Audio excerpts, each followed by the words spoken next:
Na my egskeiding het ek amper alles verloor. Ek het my werk bedank, getrek, ek wou net oorbegin. Ek het gesoek na maniere hoe ek 'n inkomste kan maak, en glo my, ek het baie goed probeer, maar nie alles het gewerk nie. Baie van dit het eenvoudig net my tyd gesteel, soos by die winkel, wat ek die hele tyd daar moes sit. Het gevoel of ek vasgekluister is in 'n ketting. Ek kon nie skoolfunksies en sport gaan bywoon nie, want ek moes daar sit en wag vir die kliënte.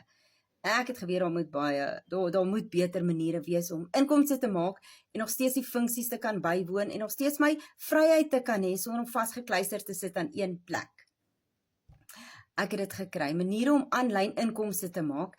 Ek het 'n program ontdek waar ek nou my eie besigheid het, waar hulle my stap vir stap gehelp het om alles op die been te kry, sodat ek 'n aanlyn inkomste kan verdien. Terwyl ek vandag 'n voltydse werk het, kan ek dit manage, daai inkomste, my voltydse werk rondom die kinders.